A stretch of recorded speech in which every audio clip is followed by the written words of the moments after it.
कभी सोचा है कि असली ताकत आखिर होती किस में है? ब्रूट फोर्स यानी कि कोरी ताकत में, या फिर एक तेज धार दिमाग में? आज हम एक ऐसी ही कहानी में गोता लगाएंगे जो इस सदियों पुरानी बहस को हमेशा के लिए सुलझा सकती है। देखिए, ये सिर्फ एक कहानी नहीं है, बल्कि रणनीति का एक पूरा का पूरा मास्टर क्लास है। तो हमारी कहानी शुरू होती है एक भव्य शाही दरबार से, जहां राजा अपने सबसे काबिल सलाहकारों के सामने एक सवाल रखते हैं। एक ऐसा सवाल जो किसी भी सल्तनत का भविष्य तय कर सकता है। किसी राज्य की असली ताकत क्या है? उसकी बुद्धि या उसका धन? और बस ये सवाल सुनते ही दरबार मानो दो हिस्सों में बट गया। एक तरफ थे सलाहकार रुद्र, जिनका मानना था कि भाई पैसा है तो सब कुछ है, सोना ही असली शक्ति है। लेकिन उनके ठीक सामने थे विदुरसेन। उनका तर्क सीधा था, बुद्धि वो चाबी है जिससे दुनिया का हर खजाना खोला जा सकता है। और देखिए किस्मत का खेल, उनकी इस बहस का फैसला करने के लिए एक बिल्कुल अनपेक्षित चुनौती दरवाजे पर दस्तक देने ही वाली थी।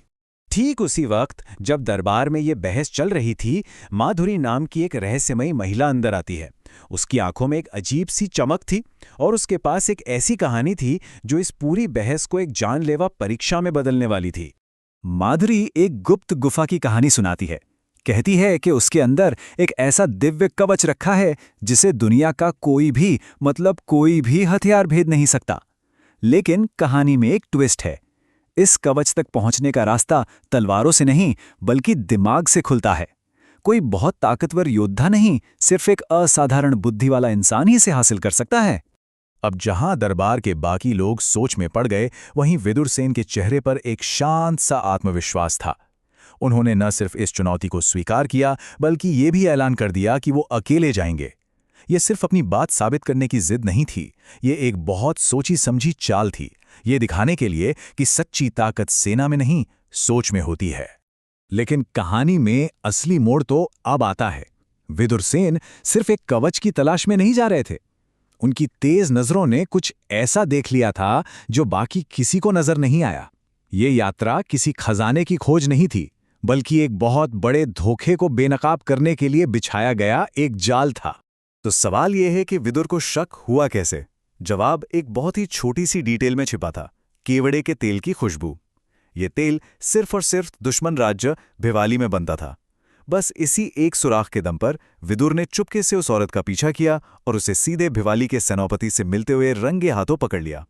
अब खेल बिल्कुल साफ था, ये एक जाल था, और गद्दार कोई बाहर का नहीं, उनके अपने ही बीच का था। और यहीं से विदुर की शानदार रणनीति एक्शन में आती है। उन्होंने जानबूझकर 3 सुराग पीछे छोड़े। पहला, एक लकड़हारे को खास सागौन की लकड़ी का बक्सा बनाने को कहा और यह भी बताया कि राजा खुद उसे लेने आएंगे। ये लोकेशन का एक हिंट था। दूसरा, उन्होंने रास्ते में चंदन के बीज गिराए जो सिर्फ वही उगाते थे, मतलब एक पर्सनल सिग्नेचर। और तीसरा, गुफा के पास अपना लाल कपड़ा गिरा दिया जो खतरे का एक साफ साफ निशान था। और हुआ भी ठीक वही जो विदुर ने सोचा था। जैसे ही वो लकड़हारा राजा के सामने उस अजीब से बक्से का जिक्र करता है, राजा की आंखों में एक चमक आती है। वो एक पल में समझ जाते हैं ये कोई मामूली बक्सा नहीं था, ये एक कोड था, एक SOS सिग्नल था जो उनके सबसे भरोसेमंद सलाहकार ने भेजा था। बस अब एक्शन शुरू होता है। राजा और उनकी सबसे बेहतरीन टुकड़ी समय के खिलाफ दौड़ पड़ते हैं। वो सागौन के जंगल में अंदर तक जाते हैं, चंदन के बीजों की उस निशानदेही का पीछा करते हैं। हर एक सुराग उन्हें दुश्मन के जाल के और करीब ले जा रहा था, और दूसरी तरफ विदुर की जान दांव पे लगी थी। और आखिरकार गुफा के पास पहुंचकर जो सबसे बुरा डर था वो सच हो जाता है। वहां तैनात सैनिक उनके अपने नहीं, बल्कि उनके कट्टर दुश्मन भिवाली राज्य के थे। मतलब ये कोई छोटा मोटा अपहरण नहीं था, ये तो सीधे सीधे युद्ध का ऐलान था। राजा की सेना बिजली की तेजी से हमला करती है और विदुरसेन को सुरक्षित बचा लिया जाता है। लेकिन जश्न मनाने के बजाय विदुर एक बहुत ही अजीब सी मांग रखते हैं। वो कहते हैं दुश्मन के सेनापति को जिंदा दरबार में ले जाया जाए। सब हैरान थे, पर विदुर जानते थे असली खेल तो अब शुरू होने वाला है। दरबार में वापसी होती है। माहौल में एक अजीब सा तनाव है। पकड़ा गया दुश्मन सेनापति सबके सामने खड़ा है। विदुरसेन पूरे दरबार की ओर देखते हैं और बस एक सवाल पूछते हैं, एक ऐसा सवाल जो हवा में तीर की तरह सीधा उस छिपे हुए गद्दार की तरफ जाता है।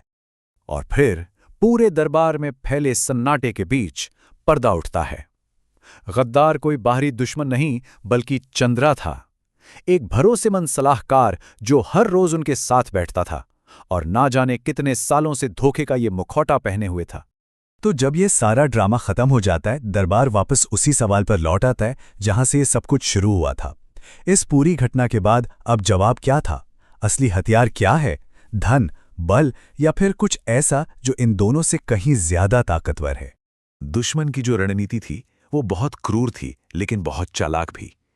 उनका प्लान पूरी सेना से लड़ने का था ही नहीं, उनका टारगेट था सिर्फ एक, राज्य का दिमाग, विदुरसेन। वो जानते थे कि अगर शतरंज की बिसात से इस सबसे जरूरी मोहरे को हटा दिया तो पूरा राज्य अपने आप ढह जाएगा। मतलब दुश्मन भी ये मान रहा था कि राज्य का सबसे बड़ा हथियार विदुर की बुद्धि ही थी। और आखिर में राजा खुद उस बहस का जवाब देते हैं। वो विदुरसेन की ओर इशारा करते हैं और कहते हैं कि असली अभेद्य अस्त्र कोई लोहे का कवच नहीं है, वो हमारे सामने खड़ा है। वो आप हैं विदुरसेन, आपकी बुद्धि जिसने हर बार इस राज्य की रक्षा की है। तो ये कहानी हमारे लिए एक बहुत बड़ा सवाल छोड़ जाती है। आज के इस दुनिया में जहां हर तरफ हमें ताकत और पैसे का बोलबाला दिखता है, क्या वाकई एक तेज दिमाग, एक पैनी नजर और एक अच्छी रणनीति आज भी सबसे बड़ा हथियार हो सकती है? इस पर सोचिएगा जरूर।